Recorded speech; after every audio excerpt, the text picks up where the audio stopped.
Kasus positif COVID-19 akhir-akhir ini lagi meningkat banget dikarenakan munculnya varian Delta.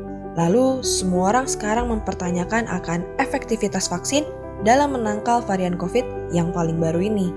Dan akhirnya rame banget para peneliti hingga netizen nyaranin kalau kita, khususnya masyarakat Indonesia, perlu divaksin lagi untuk ketiga kalinya. Lalu, perlu nggak sih kita mendapatkan vaksin dosis ketiga?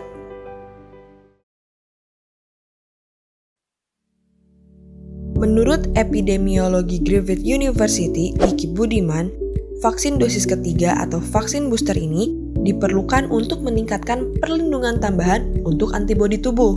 Sedangkan untuk jenis vaksin yang digunakan booster, idealnya merupakan vaksin dengan satu merek yang sama atau memiliki kandungan yang sama.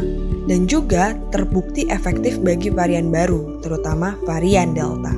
Namun, jika vaksin yang digunakan booster ini tidak berasal dari merek yang sama, ini juga bukan suatu masalah, asalkan terbukti keamanan dan efektivitasnya.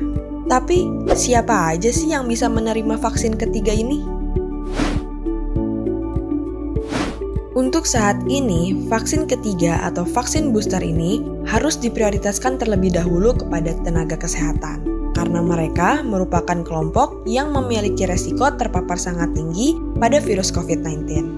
Setelah itu, barulah ditargetkan untuk lansia dan orang yang mempunyai penyakit bawaan. Saat virus COVID menyebar, ia dapat mengubah dan menciptakan struktur varian baru yang bisa jadi lebih menular atau lebih mematikan.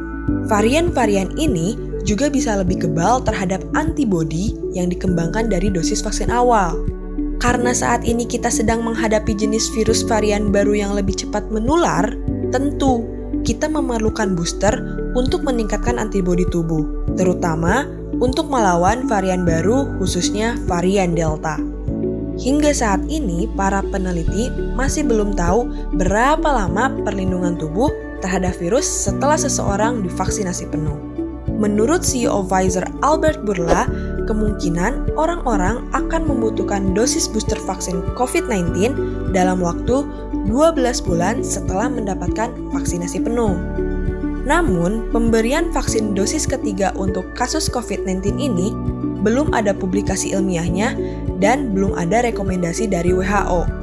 Menurut WHO sendiri, mengambil dosis tambahan untuk ketiga kalinya atau mencampur dan mencocokkan vaksin adalah sedikit tren yang berbahaya. Lalu, ada nggak sih jenis vaksin yang memerlukan vaksin booster?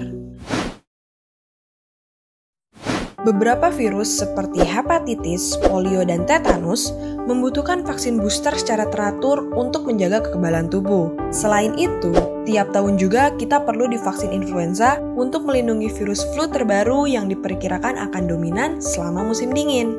Sedangkan untuk vaksin campak, kita hanya akan divaksin 1 kali seumur hidup. Ada nggak sih negara yang telah memberikan vaksin booster COVID-19 bagi warganya? Israel menjadi negara pertama di dunia yang memulai kampanye vaksin COVID-19 dosis ketiga.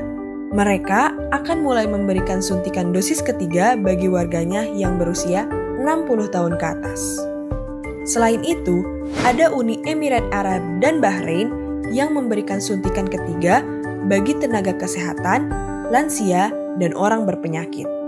Saat ini juga, Indonesia telah memulai penyuntikan vaksin dosis ketiga untuk tenaga kesehatan sebagai perlindungan tambahan bagi garda terdepan. Hal ini dikarenakan tenaga kesehatan mempunyai resiko terpapar virus yang lebih tinggi dibanding masyarakat pada umumnya.